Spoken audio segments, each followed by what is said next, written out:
The screaming has finally stopped, and the silence that reclaims the market square of Hereford is heavier than the stone beneath your feet, settling over the city like a damp, heavy wool blanket that muffles the world. It is a strange, hollow quiet, the kind that only exists in the vacuum left behind when a great and terrible noise has been cut short, leaving the air itself feeling bruised and fragile. The crowds, who only hours ago were a roaring, surging ocean of English fury, have retreated into the labyrinth of narrow streets, their energy spent, leaving behind only the trampled mud and the echoes of a judgment that will ring through centuries. Above the empty square, the November sky is a bruised purple, fading into the charcoal grey of early winter twilight, and the wind picks up, whistling softly through the timber beams of a structure that dominates the skyline. It is not a cathedral, nor a castle tower, but a gallows, yet it stands with the architectural arrogance of both. This is not a common scaffold for a common thief. It is a monument, a stage built by special engineers to lift a man 50 feet into the air, so high that his suffering could be seen by God and peasant alike, a wooden finger pointing accusingly at the heavens. Close your eyes and let the scene materialize around you, feeling the bite of the late autumn chill against your skin, the dampness of the River Wye drifting on the breeze, carrying with it the faint metallic scent of blood and the acrid memory of smoke. You can hear the creak of the rope, a rhythmic pendulum sound that marks time in this new, terrified world. And you can feel the tension in the earth, as if the ground itself is holding its breath, waiting to see if the horror is truly over. Before you get comfortable, take a moment to like the video and subscribe, but only if you genuinely enjoy what I do here. Let me know your city and local time in the comments so we can see where everyone is listening from. Now, breathe in the cold air of 1326. The man swinging in the darkness above is Hugh Despenser the Younger, or rather, what remains of him after a dissection so thorough it bordered on artistry.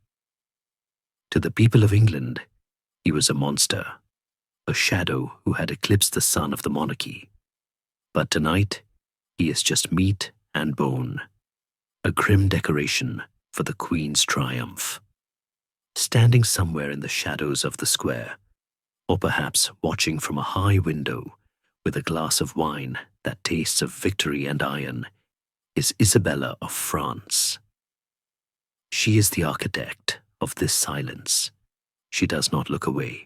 In the popular imagination, revenge is often depicted as a fiery, chaotic explosion, a crime of passion committed with a shaking hand. But the woman watching the gallows proves that true revenge is glacial. It is cold, calculated, and patient, a structure built brick by brick over decades, until it is tall enough to hang a tyrant from. The sheer scale of the execution scaffold, towering 50 feet in the air, tells you everything you need to know about the depth of her hatred. She did not just want him dead, she wanted him elevated, a grotesque star in the night sky. Historians still argue whether Isabella feasted while she watched the execution, engaging in a macabre celebration of her enemy's demise, or if she merely observed with the stoic, frozen detachment of a judge who has finally closed a long, complex case. The truth is likely somewhere in the quiet middle, found in the stillness of a woman who has spent half her life afraid and is finally, for the first time in 20 years, the one holding the sword. The silence in Hereford tonight is not just the absence of noise. It is the physical weight of a regime collapsing. It is the sound of an exhale after holding one's breath for 2 decades. The she-wolf, they will call her, a name that will be whispered with a mixture of fear and misogynistic awe for centuries to come, painting her as a creature of unnatural appetites and cruel fangs. But wolves do not destroy for the sake of cruelty. They destroy to survive, to protect the pack, to clear the sickening rot from the forest so that something new can grow. To understand why a queen, born of the highest French nobility, a woman raised to be a symbol of grace and mercy, would oversee such a visceral dismantling of a human being. We cannot simply stare at the gallows in the dark. We must look away from the swaying body of Hugh Despenser and drift backward, letting the camera of history pull back from the muddy streets of 1326, dissolving through the mist of years, past the wars and the betrayals, past the blood and the tears, until we find the source of the infection. We must go back to a time before the hate, before the ice hardened around her heart, to a moment when the world was bright and filled with the scent of incense and expectation. The story of this gallows does not begin with a capture in Wales.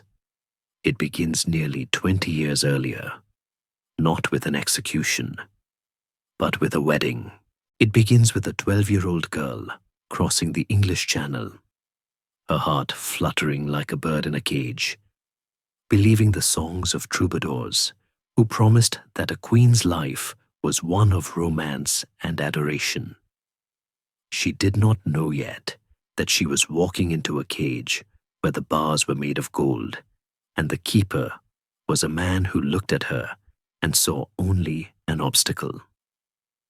The silence of Hereford is the ending, but to understand the tragedy, we must witness the beginning, where the seeds of this 50-foot hatred were first sown in the fertile soil of a young girl's humiliation. The wind shifts, blowing away the scent of death and replacing it with the salty tang of the sea and the expensive perfume of the French court, as we drift back to 1308, where a child is about to learn that in the Game of Thrones, a heart is the most dangerous thing to possess. The darkness of the execution square softens, dissolving into the colored light of stained glass, and the silence is broken not by the creak of a rope, but by the hopeful, terrifying sound of wedding bells ringing across the water, heralding a union that was doomed before the first vow was ever spoken. The bells of Boulogne Cathedral do not just ring. They vibrate through the limestone walls, shaking the winter dust from the high arches and settling into the very bones of the congregation gathered below. It is January the 25th, 1308, and the air inside the great church is thick with the smoke of 1,000 beeswax candles, a hazy golden fog that smells of honey and ancient sanctity, designed to keep the biting chill of the English Channel at bay. Through this fragrant mist walks Isabella, a figure so small she seems almost an illusion, a doll crafted from ivory and spun gold, moving toward the altar where her destiny waits. She is only 12 years old, a child standing on the precipice of womanhood, draped in blue velvet and heavy brocade that weighs more than she does. The fabric stiff with embroidery and pearls that catch the candlelight like trapped stars. To the hundreds of nobles watching, 4 kings and 3 queens among them, she is Isabella the Fair, a diplomatic masterpiece, the daughter of Philip the Fair of France, intended to be the bridge that heals the bloody rift between 2 warring nations. But inside the velvet, she is just a girl, her heart beating a frantic rhythm against her ribs, her mind filled with the romantic ballads of her father's court, stories that told her a king would look upon his queen and see the sun rising. She looks up now, searching for that look in the eyes of the man waiting for her at the altar. King Edward II of England. He is undeniably striking. A tall, athletic Plantagenet with the golden hair and long limbs of his warrior father. A man who looks every inch a king carved from marble. But as Isabella draws closer, stepping onto the embroidered rugs of the sanctuary, she notices a strange vacancy in his gaze, a distraction that chills her more than the draught leaking through the stained glass. Edward is present in body, standing tall in his robes of state, but his spirit is tethered to someone else, a figure standing just a little too close to the royal person, vibrating with a magnetic, arrogant energy that sucks the oxygen out of the cathedral. The shadow in the light is Piers Gaveston, a Gascon knight whose presence at a royal wedding is as jarring as a cracked note in a perfect hymn. He is not merely a guest. He is an event unto himself, dressed in finery that rivals, and perhaps even surpasses, that of the king, silks dyed in the deepest imperial purples, dripping with jewels that flash aggressively in the torchlight. Isabella, young as she is, possesses the sharp, observant instincts of the French court, and she realizes, with a sinking, hollow dread, that the groom is not looking at her. Edward's eyes keep darting sideways, locking onto Gaveston with a desperate, hungry intensity, sharing silent jokes and intimate glances that exclude the entire world, including the child he is about to marry. It is a humiliation that begins in silence, a subtle shifting of gravity that the entire congregation can feel but dares not acknowledge. Historians still argue whether the relationship between Edward and Gaveston was physically sexual or a profound, spiritually intense brotherhood known as fraternitas, a bond of sworn brothers that superseded marriage. To the 12-year-old girl standing at the altar, the distinction is meaningless. The pain is identical. She realizes as the Latin prayers drone on and the incense stings her eyes, that she is not the protagonist of this story. She is an interruption. She is a necessary inconvenience, a piece of paper signed by her father and stamped with a wax seal, delivered to England to secure a border, while the real emotional marriage has already taken place between the two men standing before her. The ceremony proceeds with all the pomp and grandeur of the age, a magnificent pageant of statecraft where oaths are sworn and rings are exchanged, but the air is thick with unspoken tension. The French uncles of the bride, hardened men who know the language of power, narrow their eyes as they watch the English king fawn over his Gascon favorite, sensing the insult that is being penned in real time. Edward, in his naivety or perhaps his arrogance, seems oblivious to the diplomatic grenade he is juggling. He treats the wedding not as a solemn union with France, but as a party where Isabella is merely the newest guest and Gaveston is the host. When the service concludes and the royal party moves to the wedding feast, the dynamic becomes even more painfully visible. The laughter at the high table is loud and boisterous, but it is a closed loop between Edward and Piers, a private language of inside jokes and shared memories that leaves the young queen sitting in a pool of silence, picking at her food with trembling fingers. She is the most powerful woman in England by title, yet she feels as invisible as the servants pouring the wine. The she-wolf is not born in that moment. Wolves are creatures of fight and fury, but the she-fox is awakening. The quiet observer who learns that survival requires watching from the brush, understanding the predator before you can bite back. As the festivities wind down and the reality of her new life sets in. Isabella must grapple with the profound loneliness of her position. She has left the sophisticated, intellectual warmth of the French court for a damp island kingdom, ruled by a man who seems to prefer the rough camaraderie of soldiers and the fawning adoration of a single male favorite over the complexities of a royal marriage. The tragedy of Edward II is already unfolding, though he cannot see it. He believes he can have it all, the crown, the queen, and the favorite, without paying a price. He does not understand that by humiliating the daughter of Philip the Fair, he is tugging on a thread that will eventually unravel the entire tapestry of his reign. The night deepens over Boulogne, and the English ships wait in the harbour, their hulls creaking in the dark water, ready to carry the new queen to her new home. It should be a journey of triumph, a triumphant procession across the narrow sea. But as Isabella boards the royal ship, the wind whipping her veil around her face, she looks back at the fading lights of France with a heavy heart. She is sailing toward a kingdom where she is already a stranger, toward a husband who looks through her, and toward a rival who shines so brightly he burns. The ship lurches into the dark waves, carrying a child who must learn to become a queen in a court where the rules of the game are rigged against her.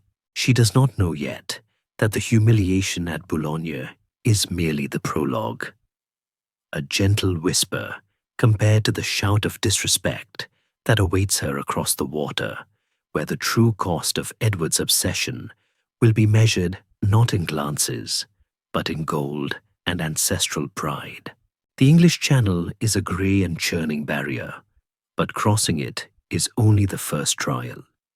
The true storm awaits not on the water, but within the gilded halls of Westminster. It is February the 25th, 1308, a fortnight after the wedding, and the coronation of Edward II is poised to be the spectacle of the century. The air inside the abbey is cold, the stone walls exhaling the chill of a London winter. Yet the atmosphere is stifling, thick with the heat of thousands of bodies and the crushing weight of expectation. Isabella, now on English soil, stands ready to be anointed, to feel the holy oil that transforms a girl into a queen. But as she looks around the sanctuary, the golden dream she was promised begins to tarnish before her eyes. The abbey is a riot of colour, packed with the highest nobility of the land, earls in ermine and bishops in silk, all waiting to pledge fealty to the son of the great Edward Longshanks. But there is a murmur running through the pews, a low-frequency hum of scandal that vibrates in the teeth of the barons. It is not the king they are staring at with such venomous disbelief, nor is it the young French bride. All eyes are fixed on Piers Gaveston. If Boulogne was a whisper of disrespect, Westminster is a scream. By all the laws of tradition and propriety, the coronation should be a celebration of the king and his queen, a dual image of monarchy. Instead, Edward has turned the sacred rite into a glorification of his favorite. Gaveston does not dress like a humble knight or even a high-ranking earl. He is clad in imperial purple silk, a color reserved strictly for royalty, and he is dripping in pearls, so many that he shimmers like a creature from the sea, catching the light of every torch and candle. But it is not merely the opulence that sends a shockwave through the French delegation. It is the specific provenance of the jewels he wears. Isabella recognizes them. They are not English heirlooms drawn from the tower's vaults. They are her own. The rings, the golden brooches, the heavy necklaces sent by her father, the King of France, as part of her dowry, gifts intended to adorn her body and cement the alliance, are now draped around the neck and fingers of Piers Gaveston. Edward has taken the price of her hand and gifted it to his lover. It is a theft so intimate, so publicly degrading, that it feels less like a political maneuver and more like a physical slap. Historians still argue whether Edward's decision to drape his favorite in the Queen's own jewels was a calculated act of dominance intended to humble his new bride and her French relatives, or simply the thoughtless, blinding generosity of a man who could not distinguish between his heart and the state treasury. To the 12-year-old girl watching her husband fasten a clasp on another man's cloak, the intent matters little. The erasure is absolute. The ceremony proceeds with a surreal, nightmarish quality, the highest honor of the coronation procession, the carrying of the crown of St. Edward, the sacred relic that confers the weight of history upon the monarch, is given not to a senior earl or a blood prince, but to Gaveston. He walks before the king, holding the crown in his pearl-encrusted hands, his chin high, his expression one of preening triumph. The Earls of Lancaster, Lincoln, and Warwick watch this display with faces of stone, their hands resting uneasily on the hilts of their swords. They are men of war, veterans who served the king's father in the brutal campaigns of Scotland, and to see a Gascon upstart parading with the Holy Crown is an insult that curdles their blood. Isabella walks her own path, the little queen as they call her, her face a mask of composed porcelain, but her eyes miss nothing.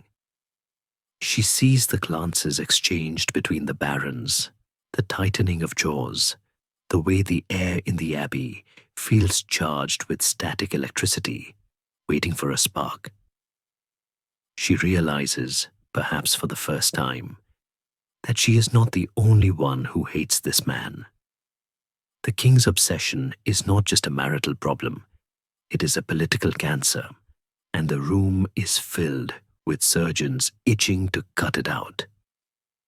If the church service was a diplomatic insult, the coronation banquet that follows is a farce of logistical incompetence that borders on slapstick, though no one is laughing. The feast, intended to be a display of English wealth and hospitality, descends into chaos. The crowds are too large, the organization too lax, and the stewards overwhelmed. When the food finally arrives, hours late, it is ill-cooked, a mess of lukewarm meats and congealed sauces that serves as a perfect culinary metaphor for the reign that is beginning. In the confusion, a knight is trampled to death by the press of the crowd, a grim omen that goes largely unnoticed in the frustration of the moment. At the high table, where decorum should reign supreme, Edward ignores the foreign dignitaries, the furious English earls, and his exhausted child bride to sit beside Gaveston, laughing and feeding him tidbits as if they were picnicking in a private meadow rather than presiding over a state dinner. Isabella's uncles, the Counts of Evreux and Valois, are apoplectic. They are powerful men, accustomed to the rigid, respectful protocols of the French court, and they view this display not just as rude, but as a breach of international treaty. They storm out of the banquet, their silks rustling with indignation, threatening to take the story of this disgrace back to Paris, back to Isabella's terrifying father. For a moment, it seems the girl might go with them. It would be easy to weep, to throw a tantrum, to demand to be taken home away from the lukewarm food and the cold husband. But Isabella does not run. She sits amidst the ruin of the feast, surrounded by angry barons and a distracted king, And she does something extraordinary for a child of 12. She endures. She eats the cold food.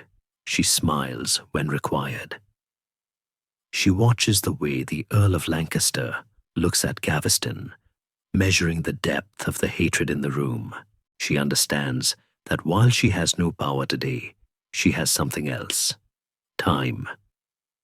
She is the daughter of the Iron King, Philip the Fair, a man who destroyed the Knights Templar not with a sudden charge, but with patient, bureaucratic dismantling. The blood of the master strategist runs in her veins. She sees that Edward is isolating himself, building a wall of pearls and arrogance between himself and the men who hold the true power in England. Gaveston is the golden idol, shining and brilliant, but idols can be toppled.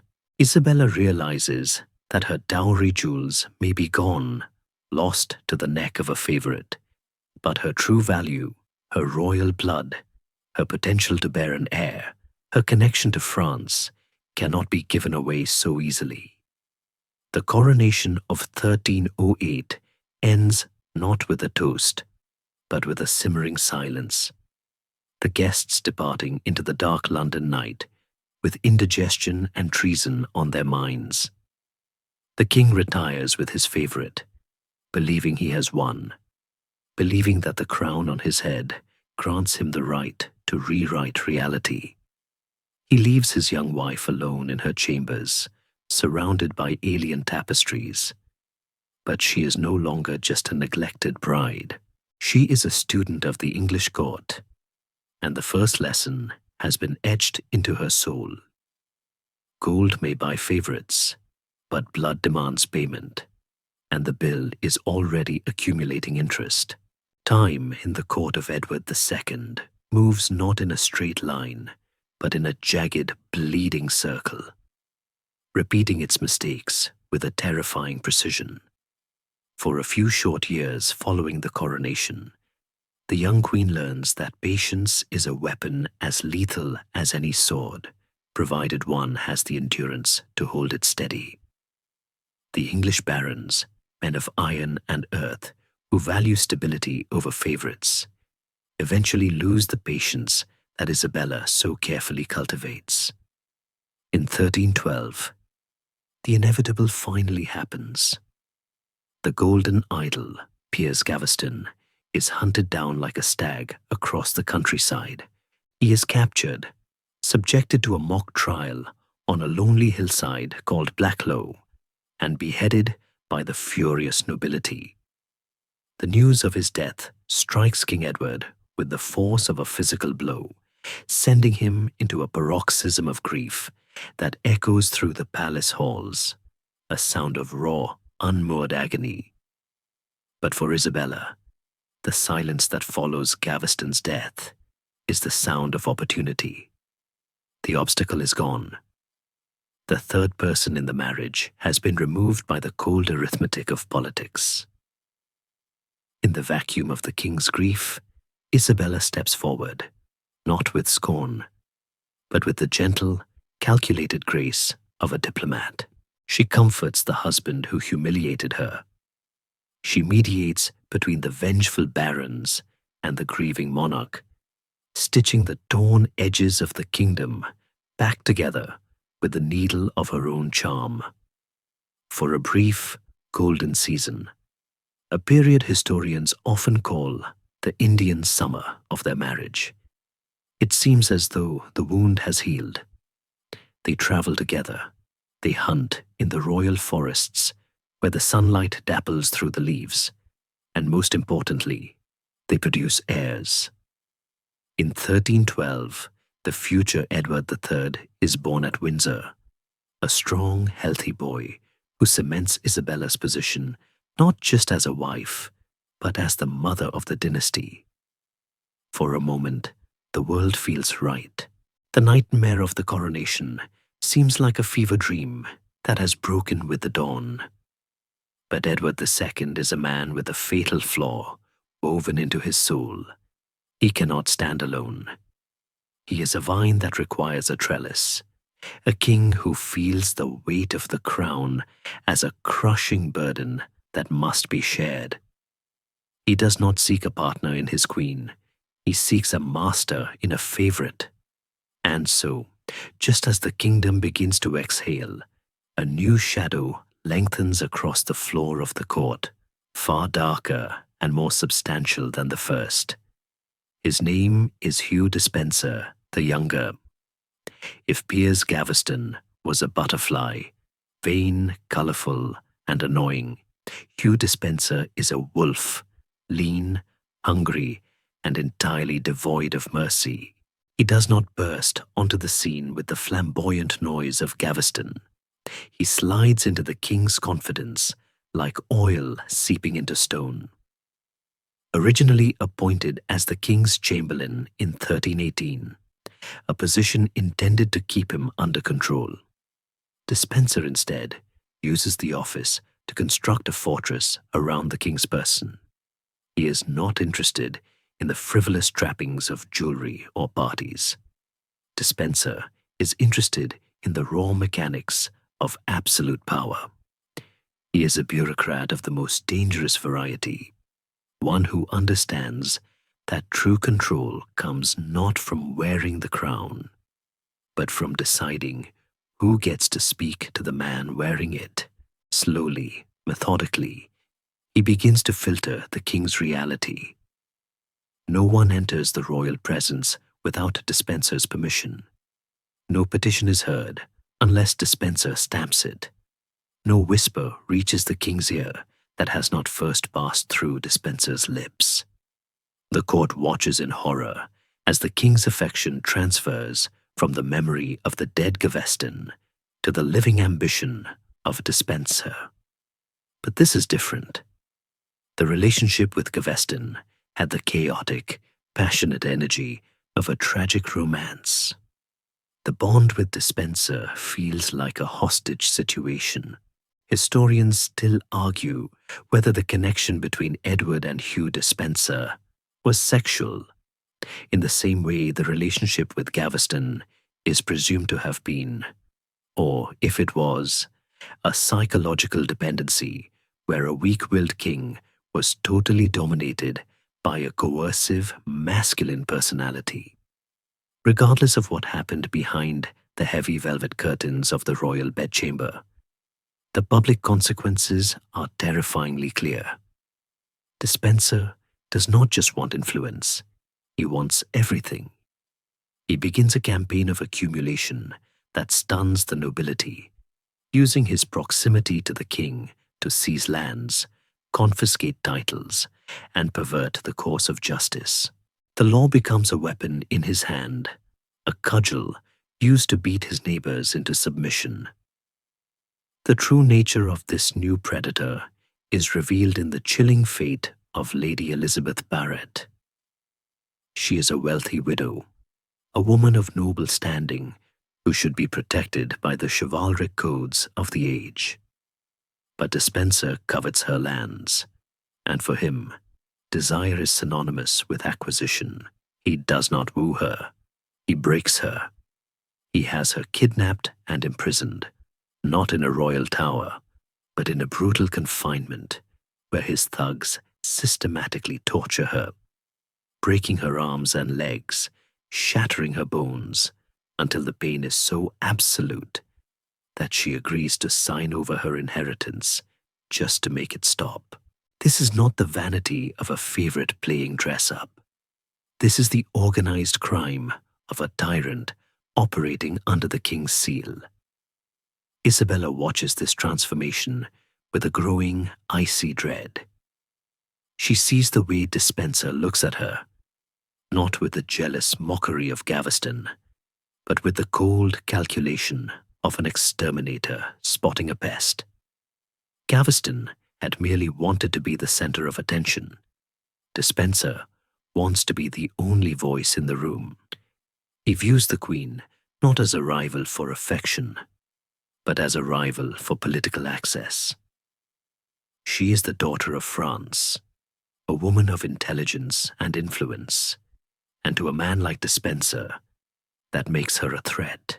The Indian summer turns to winter rapidly. The access Isabella had worked so hard to regain is stripped away layer by layer.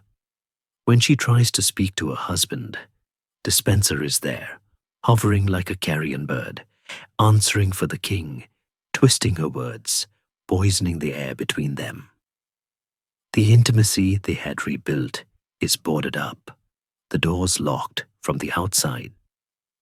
Isabella realizes that she is dealing with a creature who has no bottom to his hunger.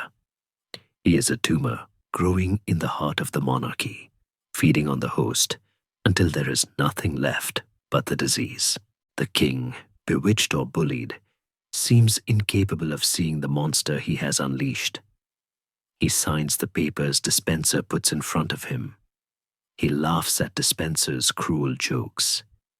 He looks at his wife with eyes that are glazing over with suspicion. The court whispers that Despenser has bewitched the king, but Isabella knows it is not magic. It is weakness. And as she watches the Lady Barrett broken and the Baron silenced, she understands that her status as queen will not protect her. The wolf is not just eating the sheep, he is eyeing the shepherd. The survival instincts she honed in the silence of her wedding feast begin to vibrate with a new urgency. She is no longer just waiting for a storm to pass. She is realizing that unless she acts, the house will collapse around her. The she-wolf is still dormant, buried deep beneath the layers of French silk and English decorum, but the cage door is rattling.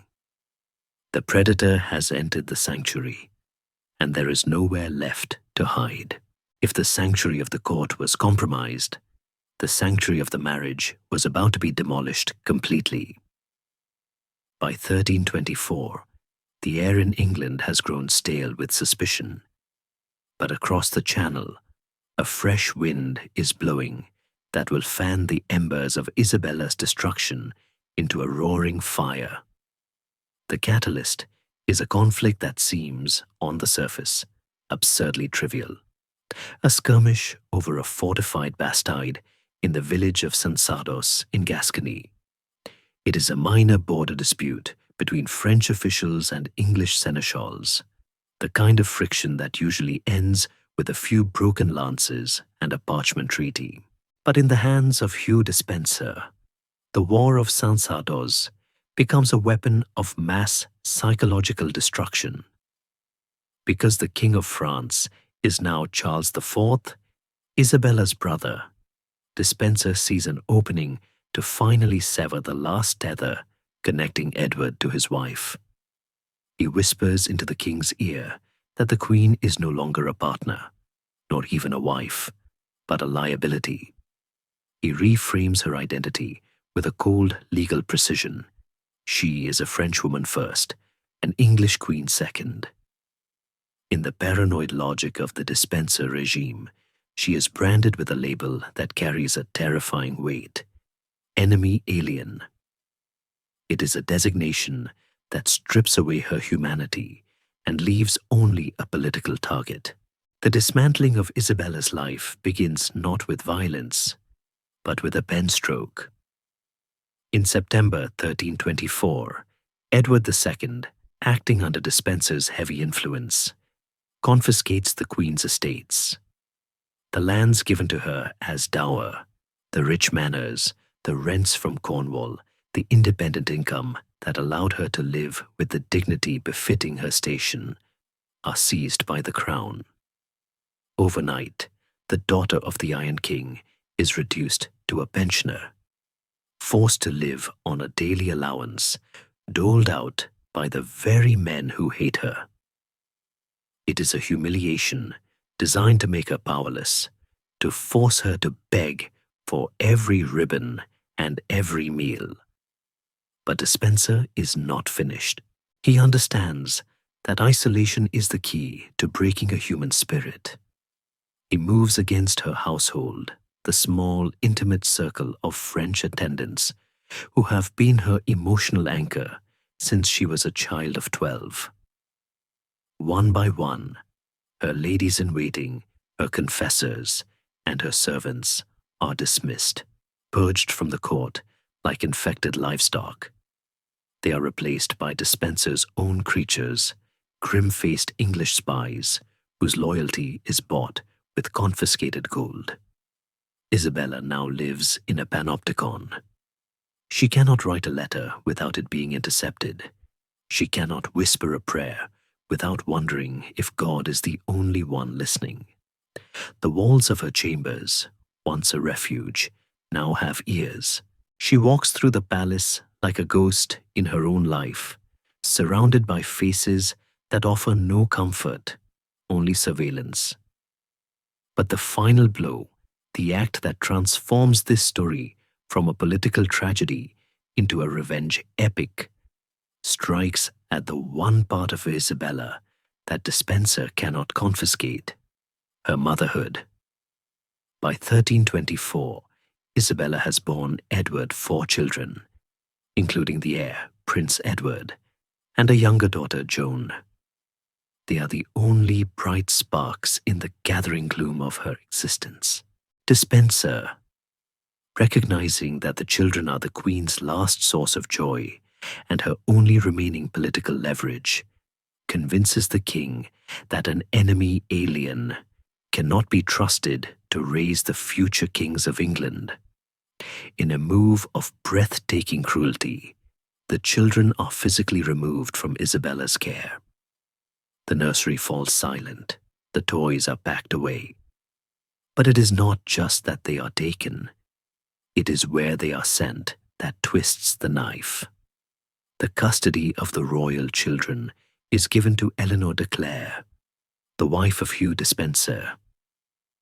The woman who shares the bed of the man destroying Isabella's life is now the mother to her children. It is difficult to overstate the psychological violence of this moment. Isabella is effectively widowed and orphaned while everyone is still alive. She is forced to watch from a distance as the Despenser family absorbs her entire world, consuming her husband, her lands, her money, and now her sons and daughters. Historians still argue whether Edward II fully understood the magnitude of the cruelty he was inflicting, some suggesting he was a passive addict to Despenser's will, a man so hollowed out by dependency he could no longer distinguish between protection and persecution, while others argue he was a willing participant, resentful of his wife's popularity and eager to punish her for being the one thing he was not: strong. Regardless of the intent, the result is a woman backed into a corner so dark that she ceases to be afraid.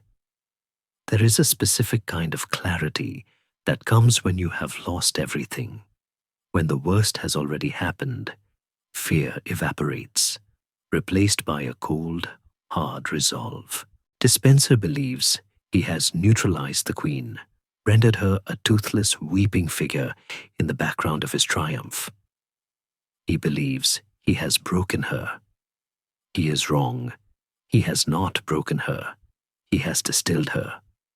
He has stripped away the distraction of comfort, the softness of maternal duty, and the illusion of marital hope, leaving behind only the pure, concentrated essence of the Capetian dynasty. He has forgotten who her father was. He has forgotten that she is the sister of kings. By taking her children, he has violated the most primal law of nature.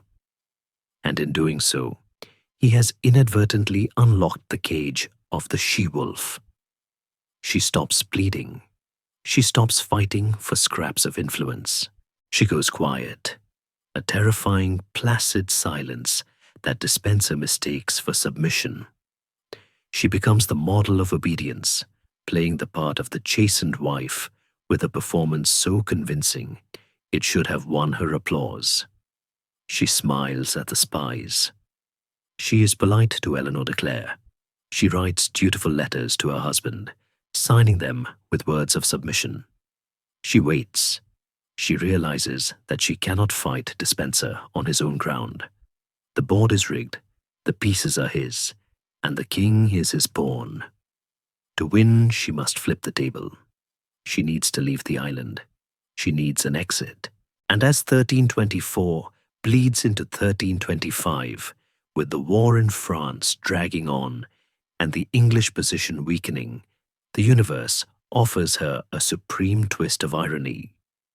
The very conflict Despenser used to brand her an enemy becomes the key to her liberation. The king and his favorite are desperate for a peace treaty with France, but the French king will not negotiate with Despenser's envoys. He will only speak to family. He will only speak to his sister. And so, the two men, blinded by their own arrogance and desperate to save their political skins, begin to discuss the unthinkable, sending the prisoner to negotiate her own release. They do not see the wolf in the room. They only see the diplomat. They are about to hand the weapon directly to the woman they have spent a decade sharpening. In the spring of 1325, the English court is a theater of desperation. The War of St. Sardos has gone badly. The French armies have overrun the English strongholds in Gascony, and King Edward II faces the humiliating prospect of losing the last remnants of the great Angevin Empire. He needs a miracle. He needs a voice that the King of France will listen to, a voice that speaks the language of the Capetian bloodline. In the council chambers of Westminster, the King and Hugh Despenser stare at the map of France, tracing the shrinking borders of their influence, and their eyes eventually drift to the woman sitting quietly in the corner. They see a defeated wife, a woman stripped of her lands, her children, and her dignity, a creature they believe they have successfully broken. They calculate that she is so desperate to regain a scrap of favor that she will do exactly what she is told. It is the single greatest miscalculation of the Middle Ages.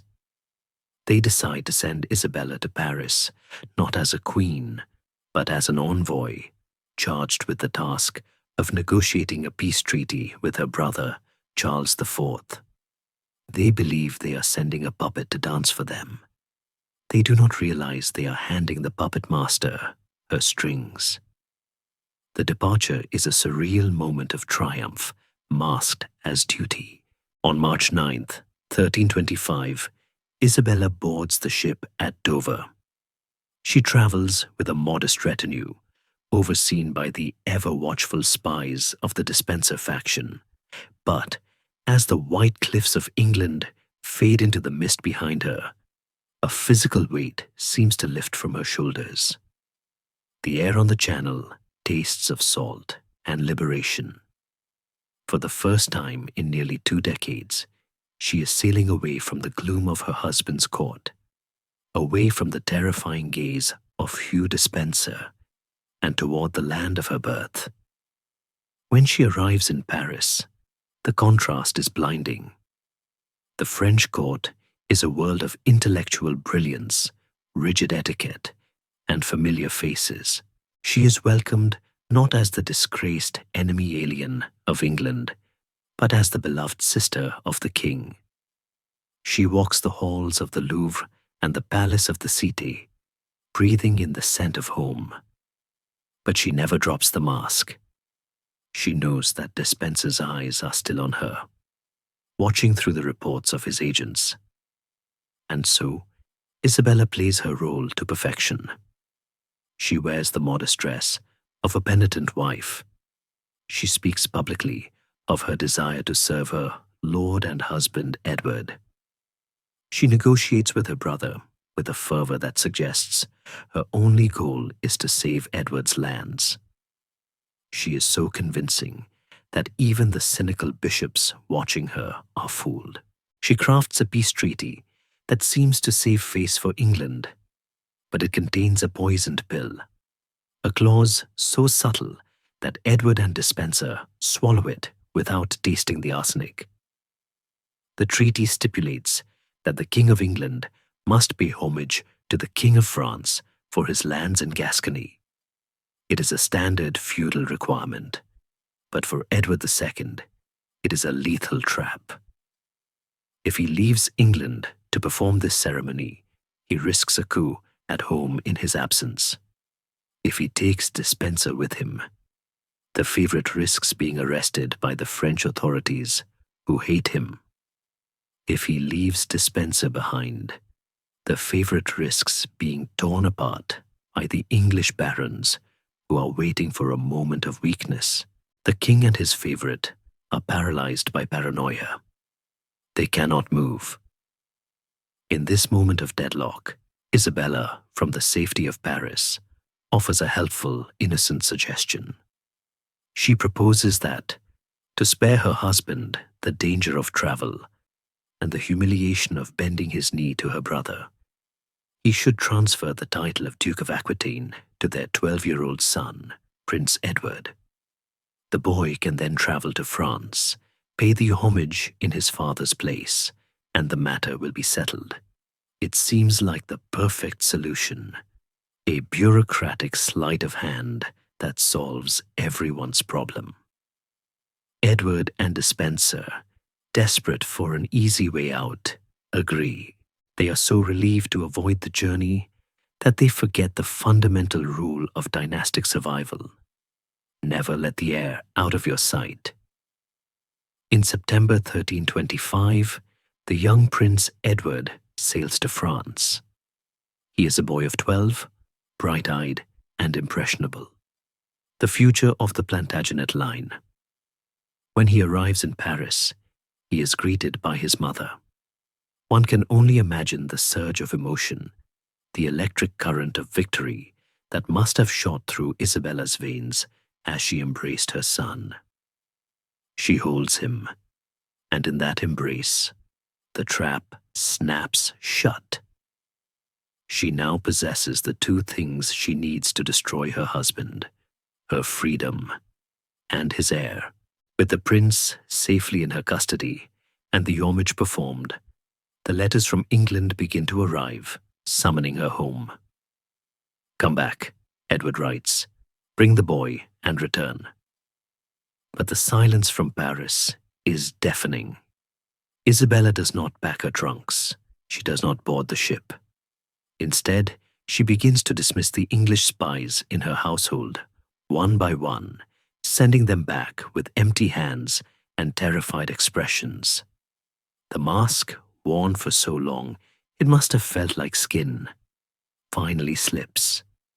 She appears at the French court, not in the drab colors of a supplicant, but in the silks of a queen.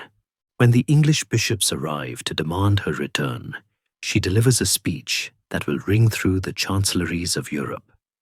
She declares that she is not a runaway, but a refugee. She famously states that she feels that marriage is a union of a man and a woman, not a union of a man and a woman and a third person. She draws a line in the sand that is absolute. She will not return to England as long as Hugh Despenser stands between her and her husband.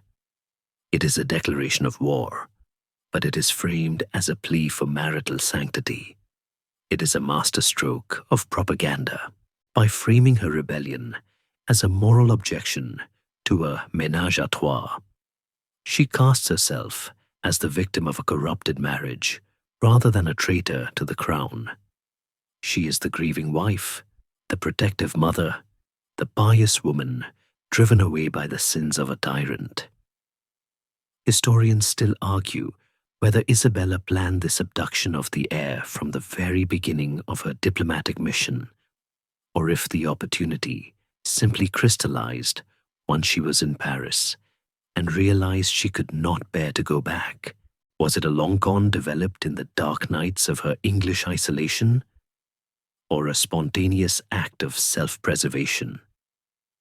The precision of her moves suggests a mind that had been playing this chess game long before she sat down at the board.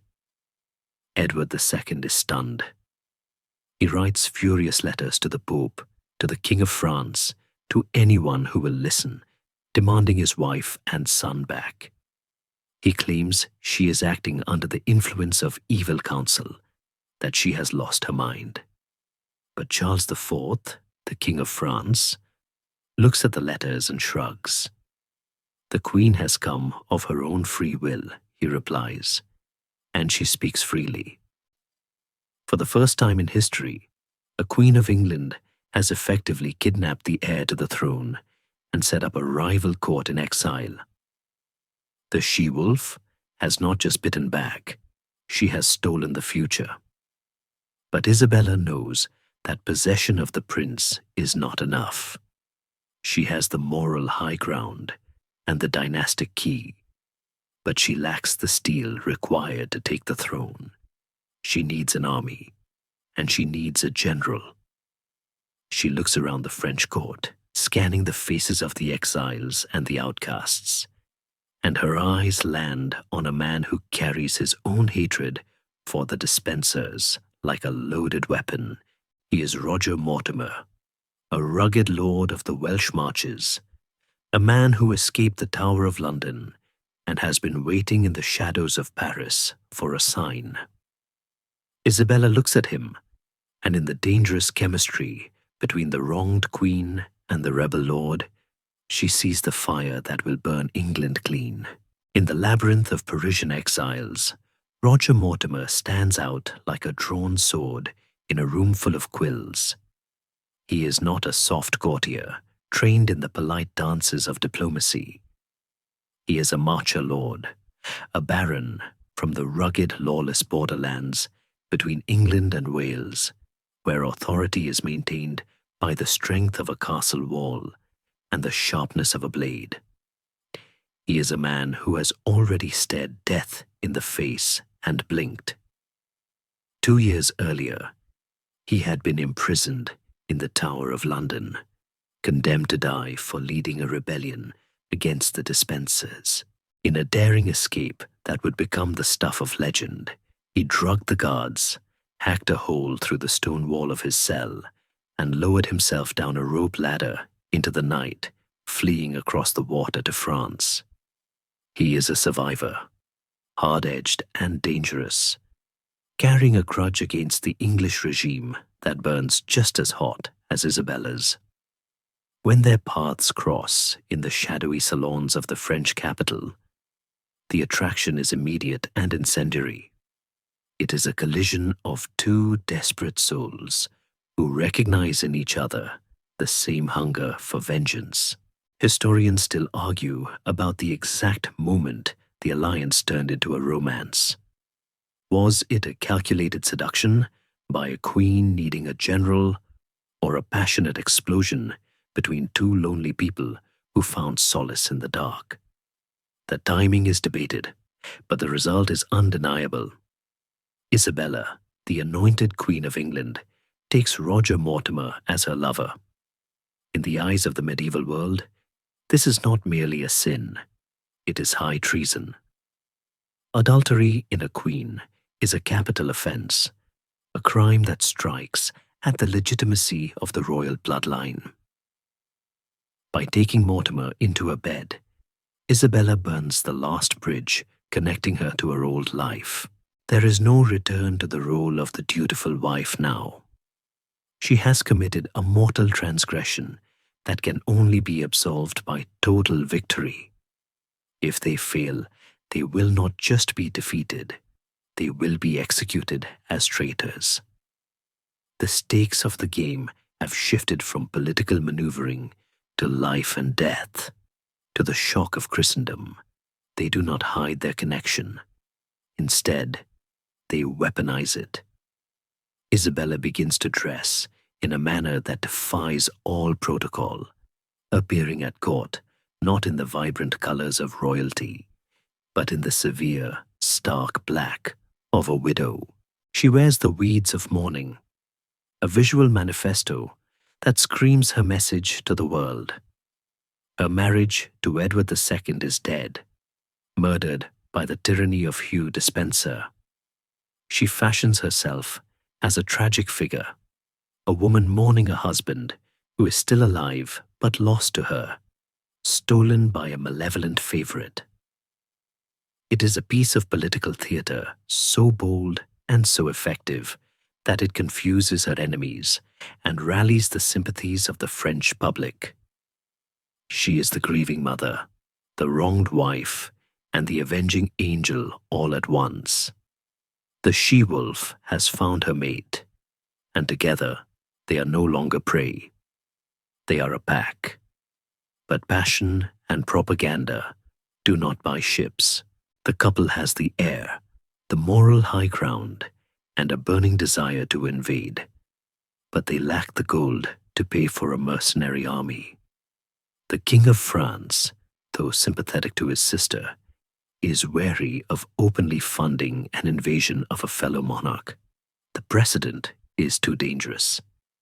Isabella and Mortimer are cash poor and time constrained, knowing that Despenser's agents are plotting to have them assassinated or kidnapped. Desperation drives them north to the wealthy commercial court of Count William of Hainault in the Low Countries. Here, Isabella plays her final card, the only asset she has left to trade, the future of her son, in a negotiation that effectively mortgages the next generation to pay for the sins of the present. She betroths the young Prince Edward to Count William's daughter, Philippa of Hainault. It is a mercenary deal, stripped of romance. In exchange for the marriage contract, the Count provides a dowry paid in advance, not in gold, but in soldiers. He gives them a small fleet of ships and a force of about 1,500 mercenaries, hardened men who fight for coin rather than loyalty. It is a pitifully small force with which to invade a kingdom. William the Conqueror had brought thousands. Isabella has a few boatloads of Hainaulters and a collection of disgruntled English exiles. But she is banking on a truth that Despenser has ignored. An army is only as strong as the people's will to support it. She believes that England is a powder keg waiting for a match, and she intends to be the spark. As the summer of 1326 fades into autumn, the atmosphere in the exile camp is electric with tension. The ships are gathering at the port of Dordrecht. The mercenaries sharpen their pikes. Mortimer paces the docks, checking the tides and the winds, his eyes fixed on the grey horizon where England waits. Isabella stands with her son, the boy king in waiting, whispering to him that they are going home to save his father, to rescue the crown from the thieves who have stolen it. Does she believe her own lie? Or does she know, deep in her heart, that the rescue will inevitably become a conquest? The boy, young Edward, is the figurehead of the expedition, the legitimacy that allows them to land not as invaders, but as liberators coming to restore right rule. But everyone knows who is truly in command. It is the woman in the black silk, the queen who has decided that if the world will not give her justice, she will carve it out of the English coast with a sword. On September 22nd, 1326, the order is given. The small fleet pushes off from the Dutch coast, sails catching the wind, hulls cutting through the choppy waters of the North Sea. There is no turning back. Across the water, King Edward II and Hugh Despenser sit in the Tower of London, confident in their fortifications, believing that no woman would dare such a madness, believing that the English people will rally to their anointed king. They are wrong. They do not hear the silence of the people, the sullen, angry quiet that has spread across the land like a drought. They do not realize that the wind filling Isabella's sails is not just a weather pattern. It is the exhale of a kingdom that has held its breath for too long. The ships disappear into the mist. a dark arrow aimed at the heart of the dispenser regime. The invasion has begun, and the she-wolf is coming home.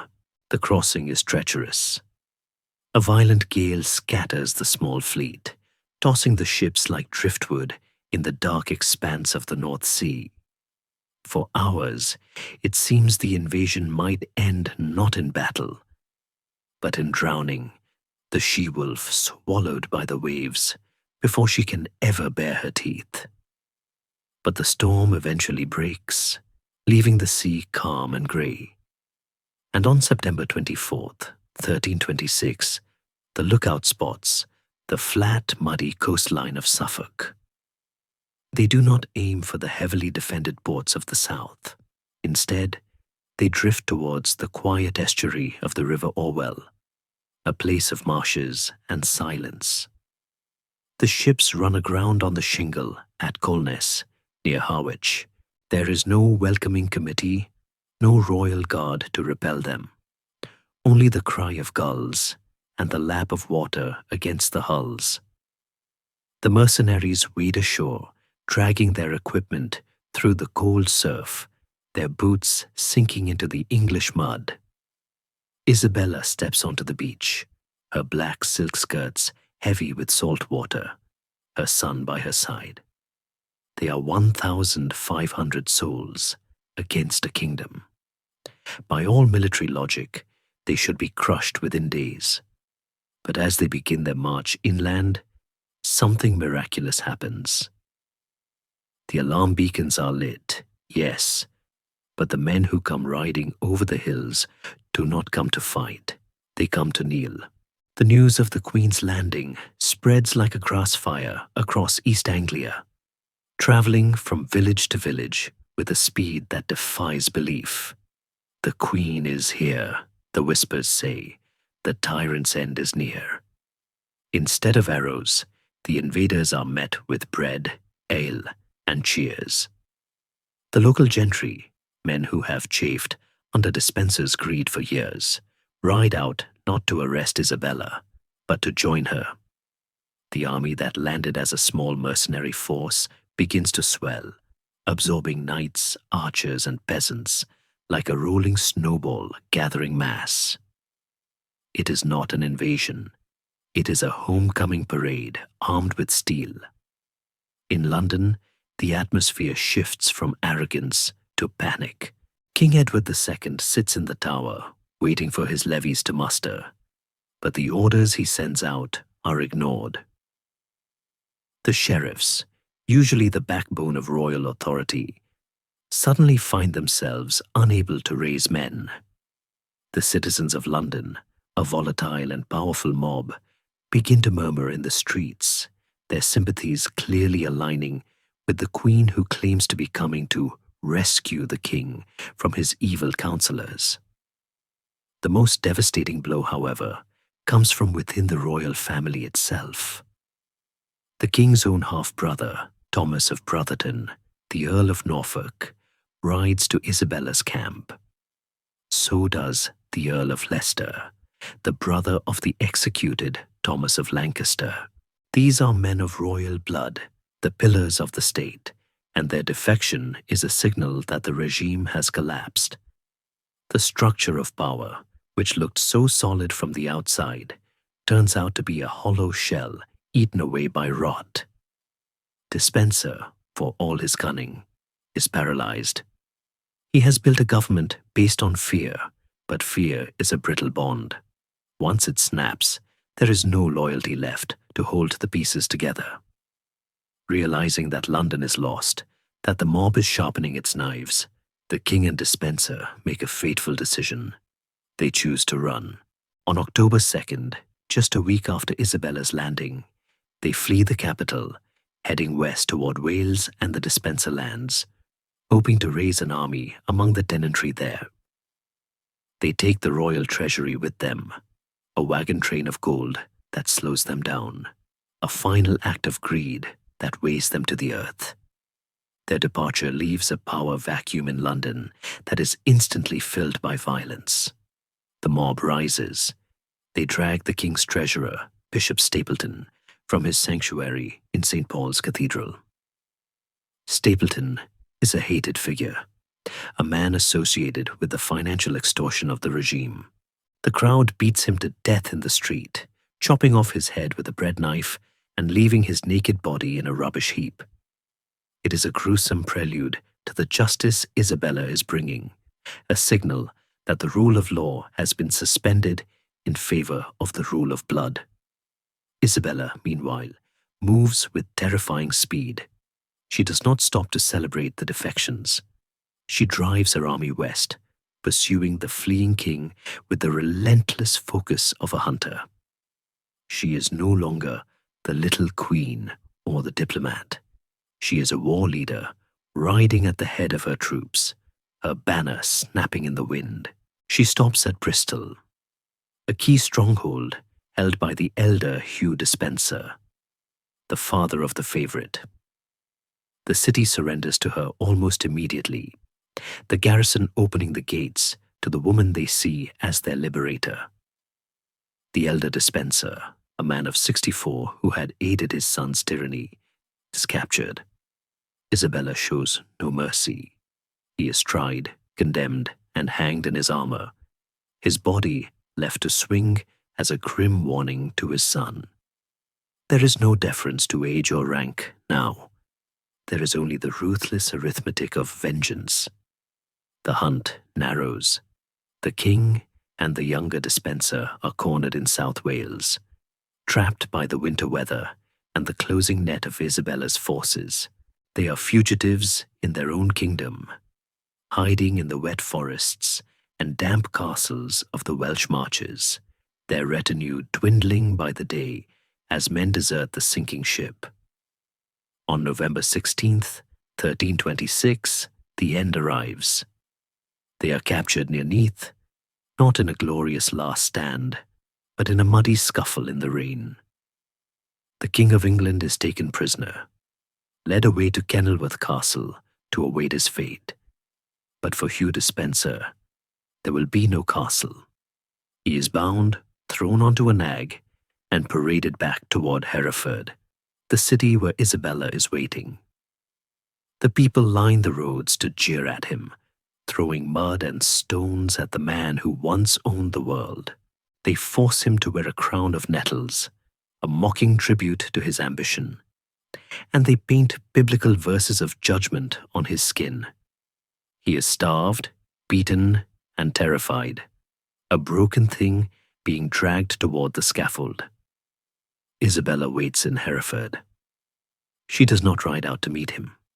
She stays in the city, preparing the stage. She knows that the execution of Hugh Despenser cannot be a simple killing. It must be a ritual. It must be a piece of theatre that cleanses the nation of his sin. She orders the construction of the 50-foot gallows. She gathers the nobles who have joined her. She prepares herself to watch. The tide that began at Orwell has washed across the entire country, sweeping away the old order, and now it has deposited the wreckage at her feet. The invasion is over. The war is won. But the true work of the she-wolf, the work of justice, or perhaps revenge, is only just beginning. The silence of the beach at Orwell has been replaced by the roar of the crowd in Hereford, a sound that demands blood for the years of silence they endured. The stage is set in the marketplace of Hereford on November 24th, 1326, and the air is vibrating with a grim carnival energy. The structure that dominates the square is a marvel of engineering designed solely for death. A gallows raising its wooden arm 50 feet into the grey sky, a height previously reserved for church spires, not scaffolds. This altitude is not accidental. Isabella wants the death of Hugh Despenser the Younger to be visible to the entire city, a spectacle that transcends the muddy reality of the street and becomes something iconic, almost theological. The crowd that presses against the barriers is a sea of wool and leather, their breath steaming in the cold November air. their eyes fixed on the ladder that climbs toward the clouds. They have come to see a monster die, to see the man who stole their lands and twisted their laws turned into nothing more than meat. But for Isabella, sitting on a raised dais, draped in tapestries, flanked by Mortimer and her son, this is not just an execution. It is an exorcism. She watches with a stillness that is more terrifying than rage, her face a mask of pale, impenetrable judgment. The Spencer is brought forward. He is a ruin of a man, starved and battered from his capture in the Welsh rain. But he is forced to wear his own coat of arms, turned upside down, a heraldic humiliation signifying that his honor has been inverted, his nobility cancelled. He is dragged before the tribunal, but there is no trial in the modern sense, no defense attorney to plead his case. When he attempts to speak, to beg for mercy, or perhaps to offer a final defiance, the drums roll, drowning out his voice. He is not permitted to justify his existence. He has been stripped of the right to language. The charges are read aloud to the crowd. He is a thief who stole the Queen's lands. He is a traitor who murdered the good Earl of Lancaster. He is a tyrant who usurped the royal authority. But the final charge, spoken or unspoken, hangs heaviest in the air. He is the man who seduced the king and destroyed the royal marriage. The ascent begins. Despenser is lashed to the ladder or hauled up by ropes, rising 50 feet above the earth. The crowd falls silent as the noose is placed around his neck. The drop is not meant to kill him instantly. That would be too merciful. He is strangled, his legs kicking in the empty air, the oxygen squeezed from his lungs until the world goes black. But just before death can claim him, the executioner cuts the rope. Despenser crashes to the platform, gasping, choking, alive. He wakes up to a nightmare of blinding pain. The executioner, a specialist in the anatomy of suffering, begins the ritual of drawing and quartering. Despenser is tied down, and the blade goes to work. He is dissected while fully conscious, his body opened up like a book for the crowd to read. The brutality is specific and symbolic. First, his heart is cut out, a punishment for the traitorous heart that plotted against the realm. It is thrown into a fire that burns on the platform, consumed by flames before his dying eyes. But it is the next act that sends a ripple of shock and dark satisfaction through the onlookers. The executioner takes a knife to Despenser's groin, slicing off his genitals. This is not standard procedure for every traitor. It is a specific message. Historians still argue whether this castration was an explicit punishment for sodomy, a public condemnation of his sexual relationship with Edward II, or if it was a metaphorical punishment for a man who had raped the kingdom and usurped the Queen's role. To Isabella, watching from her high seat, the distinction is likely irrelevant. The act physically removes the source of her humiliation, the part of him that had claimed her husband and displaced her from the royal bed. It is a violent reclamation of her marriage, written in blood on the body of her rival. Finally, the body is quartered. The head, which had plotted so much misery, is severed and mounted on a pike. The limbs are chopped apart to be sent to the four corners of England: Newcastle, York, Dover, and Bristol. Grisly receipts of justice delivered to the cities he had terrorized. The head is destined for London Bridge, where it will rot in the wind, a warning to any who would dare to stand between a queen and her throne. As the fire dies down and the blood is washed from the scaffold, the energy in the square shifts. The monster is dead. The spell is broken. The she-wolf has fed. But as the adrenaline of the execution fades, a heavy, complicated silence descends upon the Queen's party. The easy part is over. The favorite is destroyed, his body scattered to the winds. But the king remains. Edward II is alive, a prisoner in Kenilworth Castle, pacing his cell, weeping for his lost Hugh.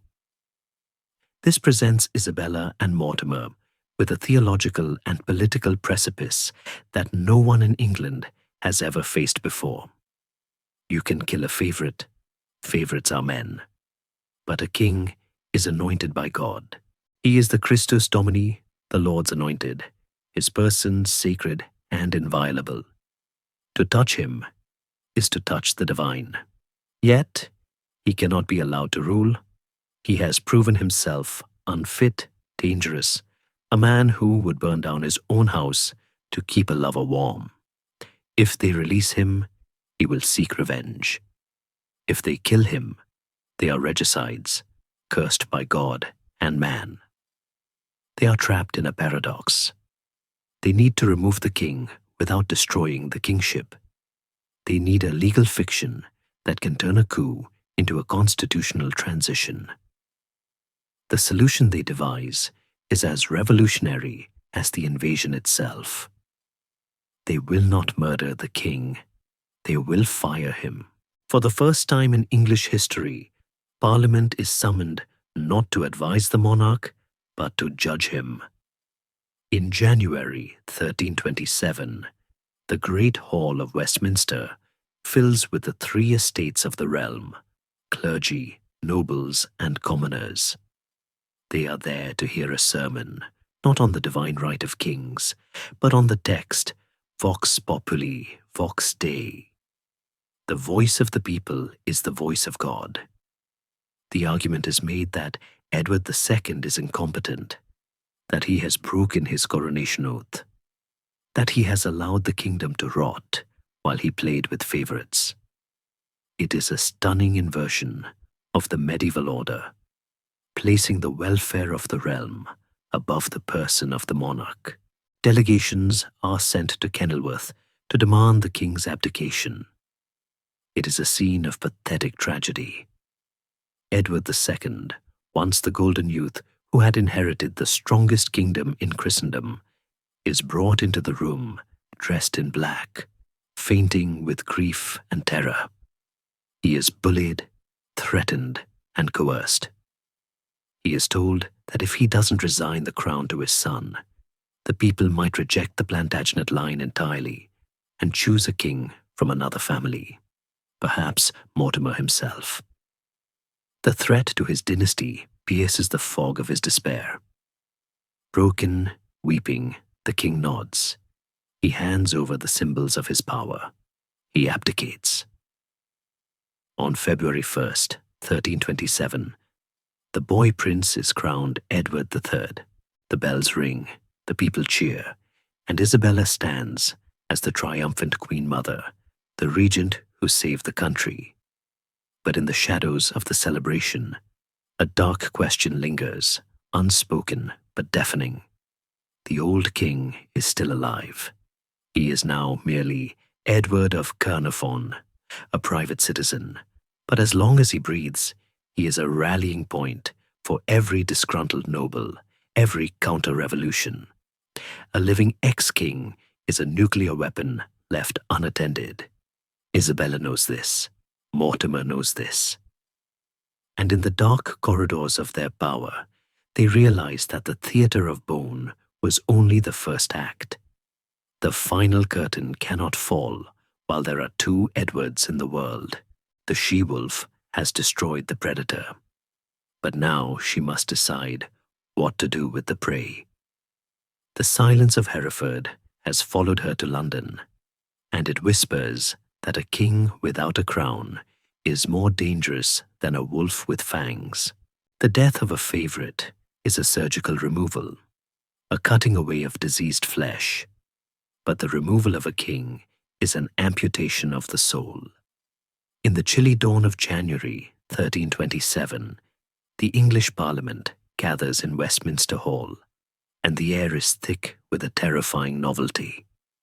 For centuries, the crown has been a divine object, a circle of gold placed by God's own hand, movable only by death.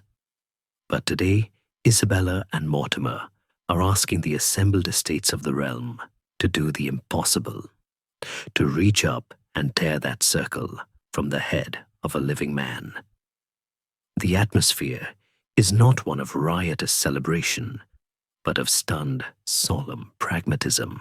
The articles of accusation are read aloud, a litany of failures that paints Edward II not as a monster, but as a failure. He is charged with being incompetent, with allowing the kingdom to diminish, with losing Scotland, with stripping the church, and most damning of all, with being governed by others. It is a bureaucratic dismantling of a human being, a performance review for a job that was supposed to be eternal. When the question is put to the assembly, do you agree that the king should be deposed? The shout that goes up is loud, orchestrated, and desperate. Let it be done. Let it be done. But shouting in London is easy. Facing the man in Kenilworth is hard. A delegation of bishops, earls, and judges travels through the winter mud to the castle where Edward is being held. They find him not in the royal apartments, but in a simple chamber, dressed in black robes that hang loosely on his frame. The golden athlete of 1308 is gone. In his place is a man aged by grief, his eyes red from weeping for Hugh Despenser. When the delegation explains why they have come to demand his abdication, Edward does not rage. He collapses. He faints dead away on the flagstones, a heap of black cloth and broken pride. When he is revived, the Bishop of Hereford, Adam Allerton, Isabella's most political ally, delivers the ultimatum that acts as the pistol against the temple of the dynasty. He tells Edward that the people are so angry they might reject the entire Plantagenet line. Abdicate in favor of your son, the bishop whispers, and the crown stays in your blood.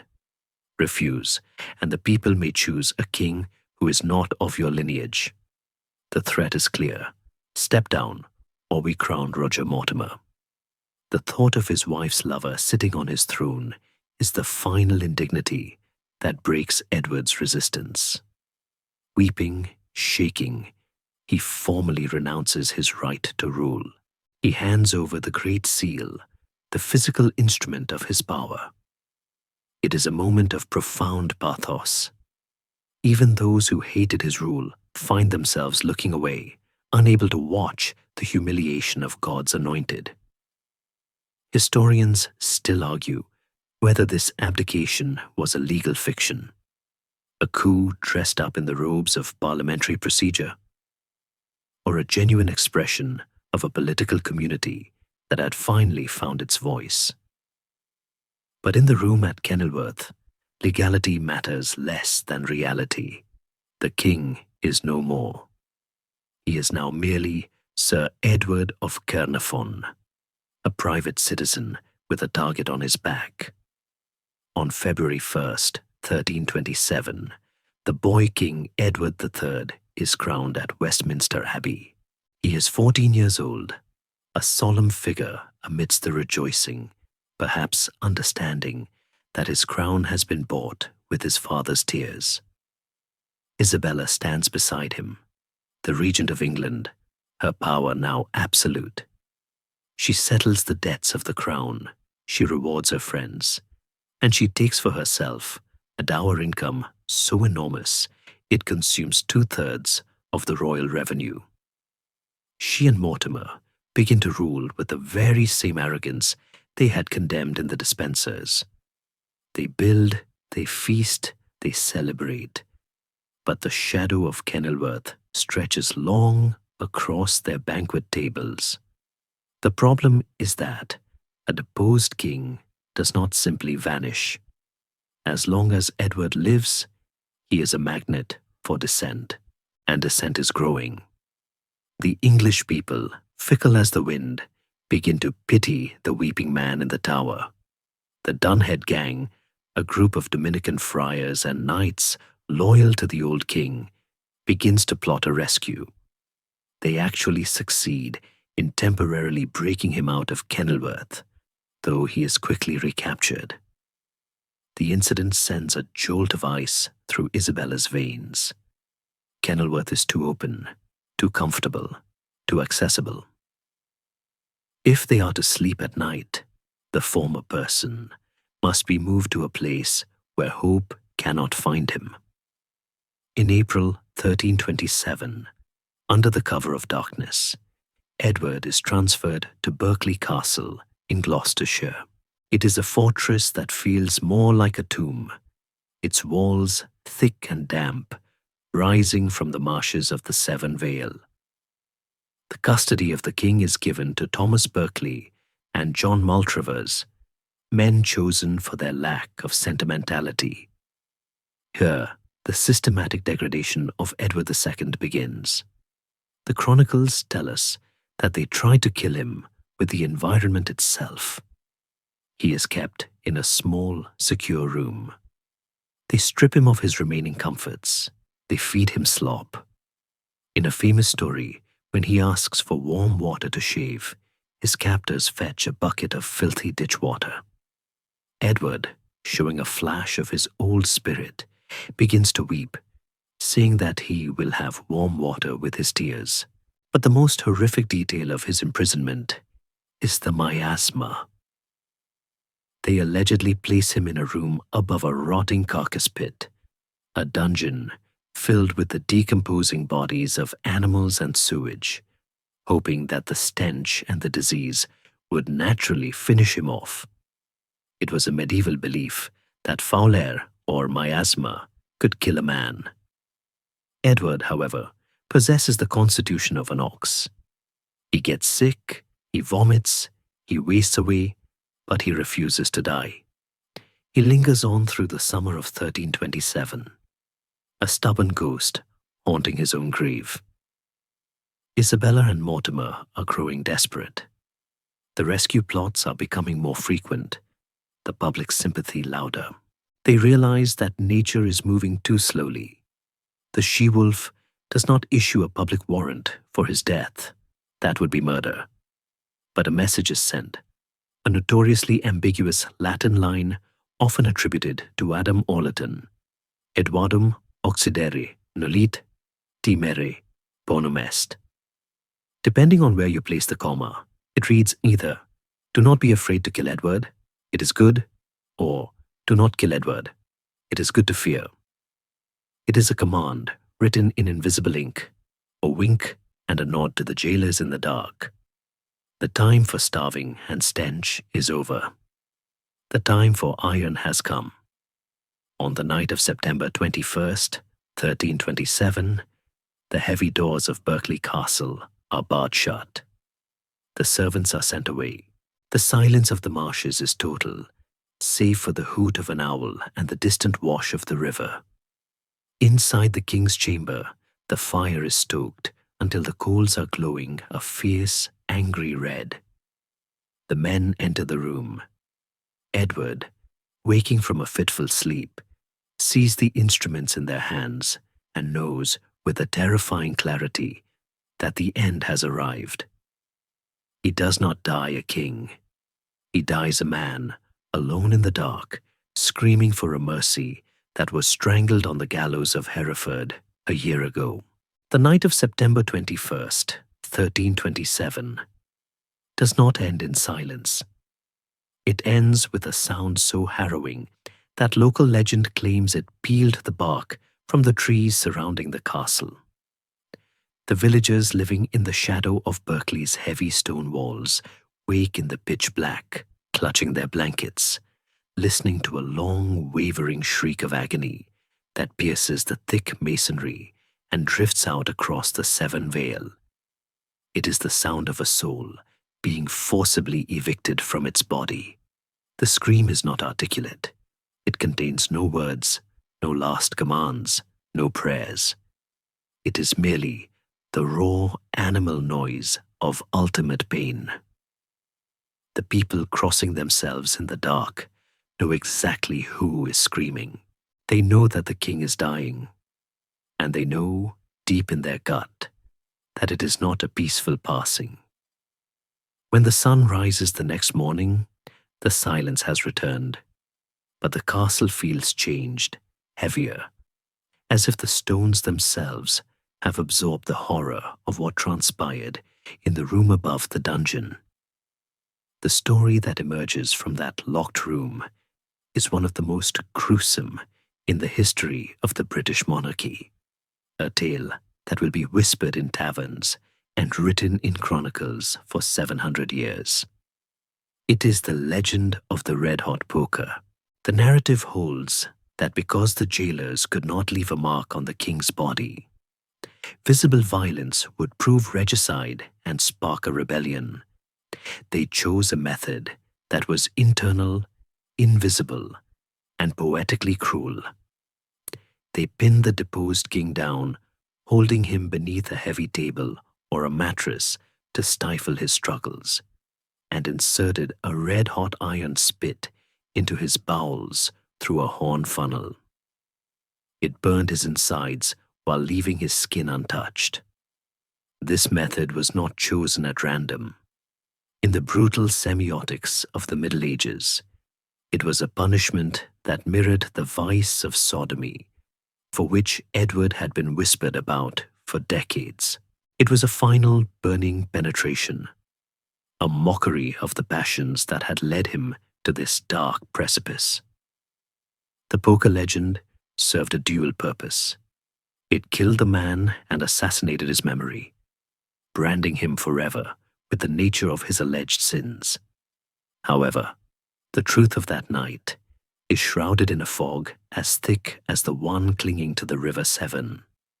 Historians still argue whether the red-hot poker was a grim reality or a later piece of propaganda designed to symbolize his alleged vices, a gruesome metaphor that hardened into fact over centuries of retelling.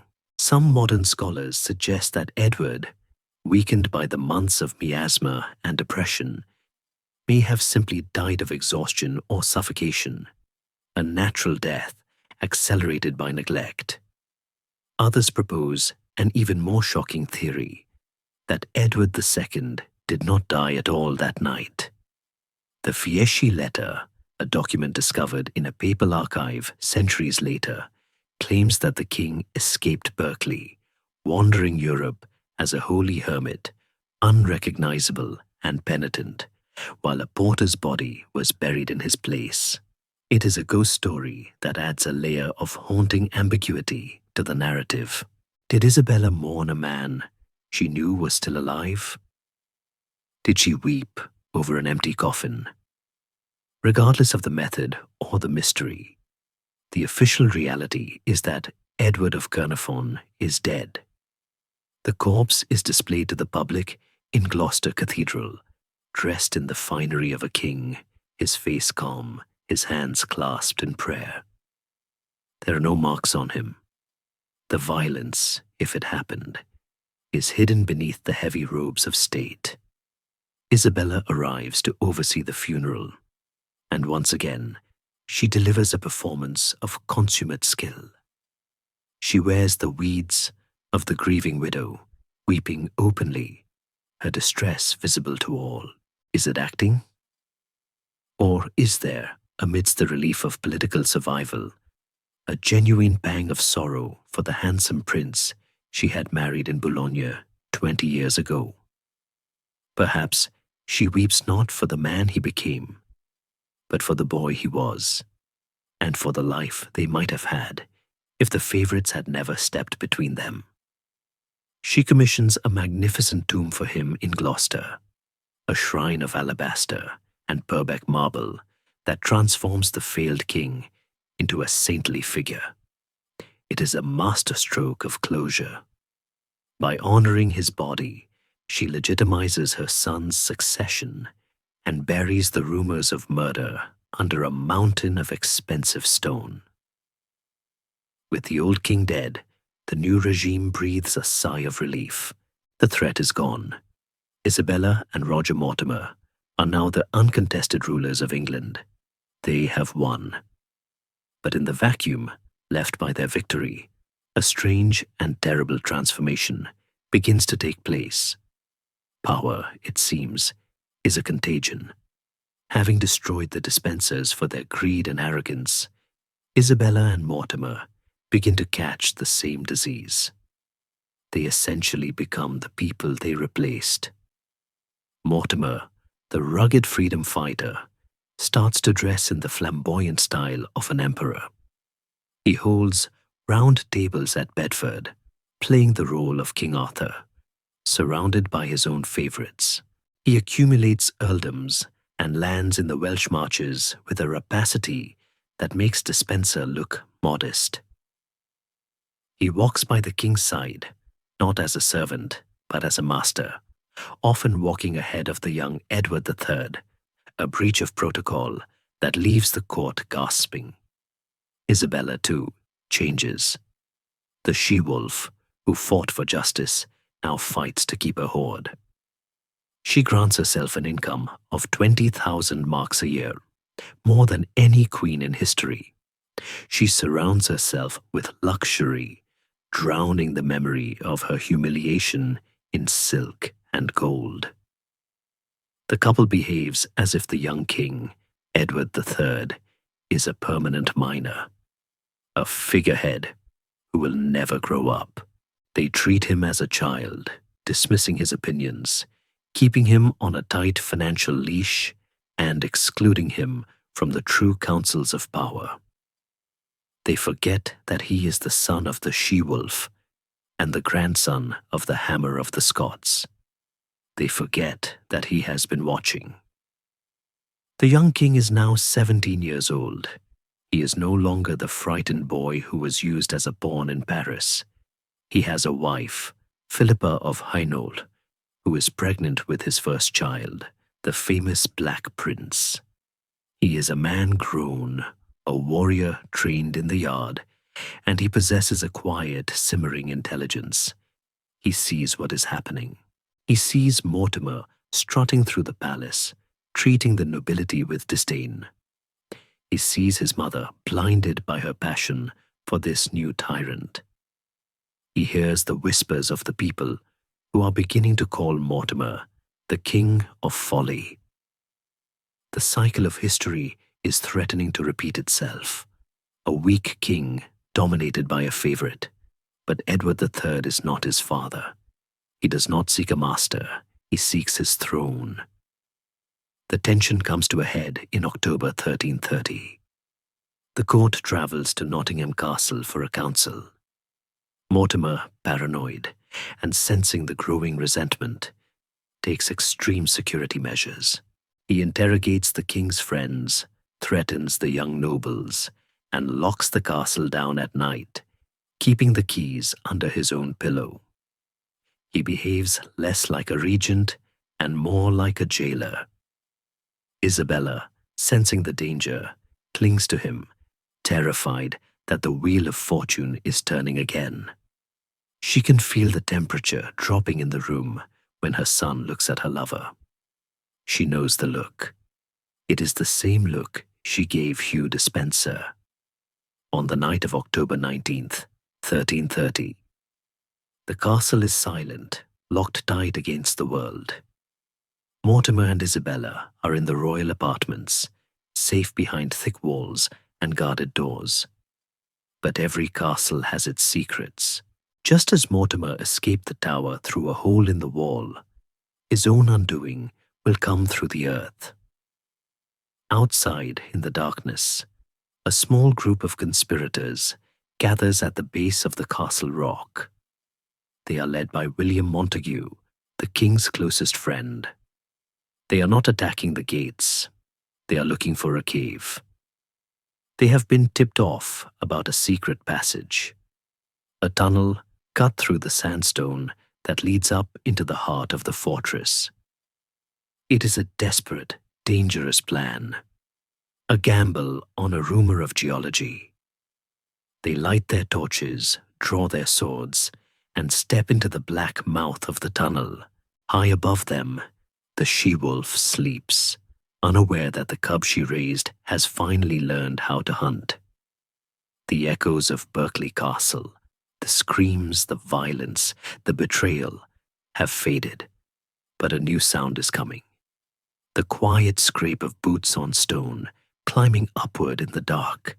The tunnel beneath Nottingham Castle is not a grand entrance. It is a throat of rough-hewn sandstone, narrow, damp, and smelling of the earth's deep, cold secrets. On the night of October 19th, 1330, it becomes the birth canal of a new reign. Young King Edward III and his band of conspirators, led by William Montague, move through the dark silence like shadows detached from their owners, their breathing shallow, their boots wrapped in cloth to stifle the sound on the rock. They are climbing into the belly of the beast. Above them, the castle is asleep, believing itself impenetrable, its gates barred and its guards posted. But Roger Mortimer has made the classic error of the tyrant. He looked outward for enemies, forgetting to look down. The secret passage, known to the local constable, who remains loyal to the rightful king, leads them up through the foundations, bypassing the locked doors and the unsuspecting sentries, delivering them straight into the heart of the royal apartments. They emerge into the torchlight of the upper corridor, swords drawn, adrenaline flooding their veins. The silence shatters in an instant. The conspirators burst into the chamber where Mortimer is holding court with his inner circle. The surprise is absolute.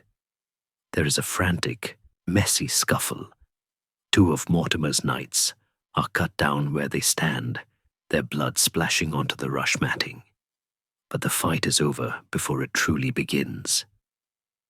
The King of Folly is seized, his arms pinned, the arrogance drained from his face as he finds himself staring into the steel tip of the king's judgment. And then, the door bursts open. Isabella, hearing the commotion from her adjoining chamber, rushes into the room. She is not dressed in her robes of state. She is in her nightclothes, hair loose, vulnerable, and terrifyingly human. She sees the scene, the dead guards, the drawn swords, her lover bound and helpless. And she sees her son standing at the center of it all. The boy she used as a pawn, the child she thought she could control forever, is looking at her with the cold eyes of a Plantagenet king. In a moment of raw, desperate panic, she throws herself forward, crying out the words that will echo through history. "Fair son, have pity on the gentle Mortimer." It is a plea that strips her of all her political armor. She is not the she-wolf in this moment. She is just a woman begging for the life of the man she loves. She appeals to his gentleness, a quality she hopes still exists beneath the crown she placed on his head. But Edward III hears her with a face of stone. He does not harm his mother. That is a sin he will not commit. But he signals for Mortimer to be dragged away. The gentle Mortimer is hauled out into the night, kicked and beaten, his reign of 3 years ending in 3 minutes of violence. The coup is complete. The sun rises over Nottingham on a kingdom that has finally righted itself. Mortimer's end is as public and shameful as Hugh Despenser's was. He is taken to London, condemned without trial by the very parliament he had corrupted, and hauled to Tyburn, the Elms. There he is hanged as a common thief, his body left swaying in the wind for 2 days and nights, a grim billboard announcing that the king is now truly in charge. But for Isabella, the fate is more complex. She waits in terror, wondering if she will follow her lover to the scaffold. She has committed treason. She has murdered a king. She has stolen the treasury. By law, she should die. But Edward III is a pragmatist, and perhaps, deep down, a dutiful son. He cannot execute his own mother without staining his reign with the sin of matricide. Instead, he sentences her to a different kind of death: silence. Isabella is stripped of her power, her lover, and her exorbitant income.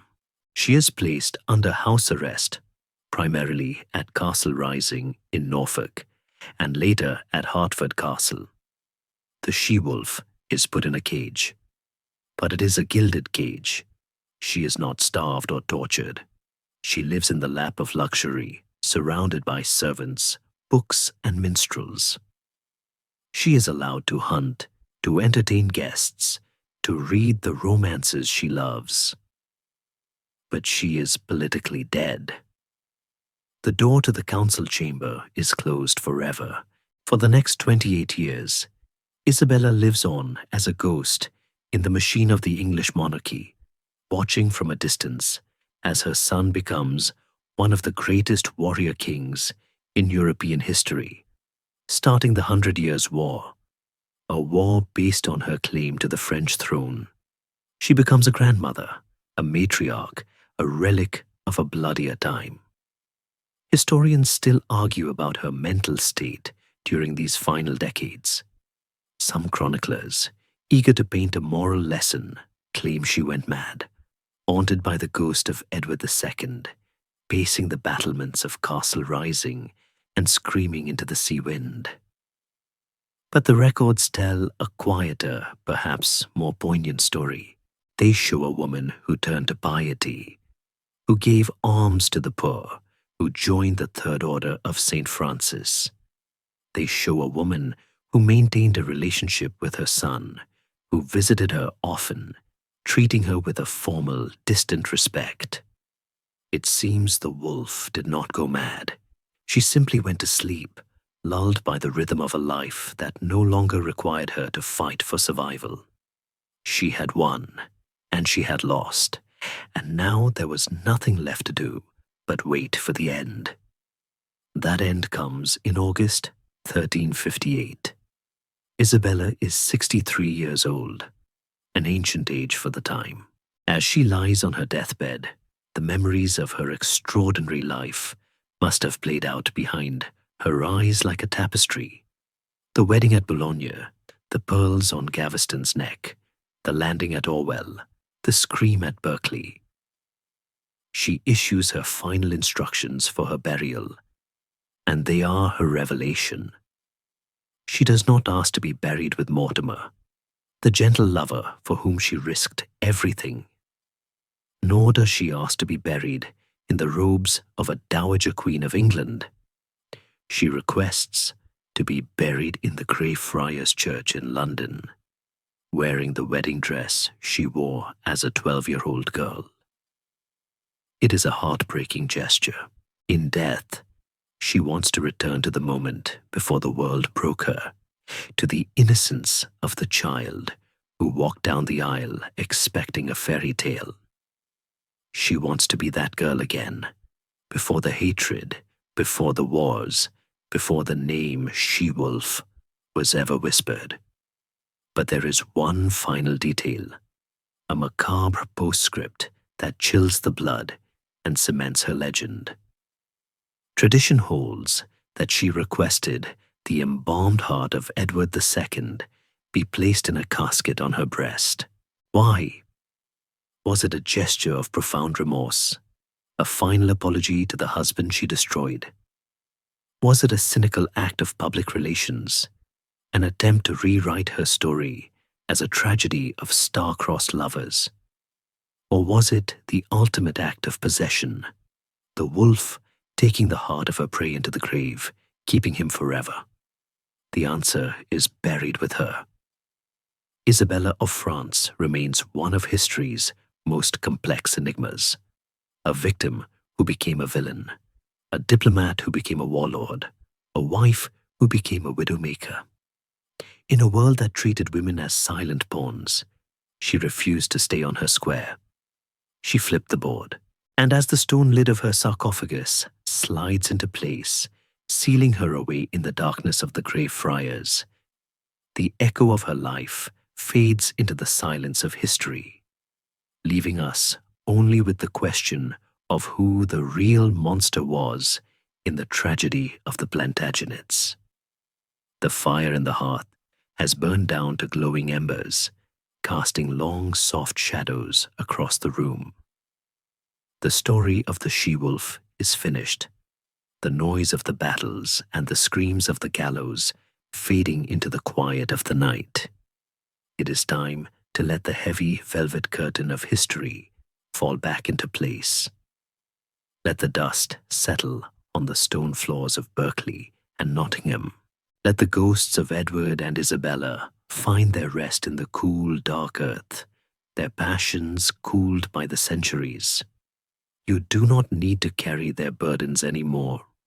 Their time has passed, and now this time belongs only to you. Feel the weight of the day lifting from your shoulders, just as the armor is unbuckled after a long campaign.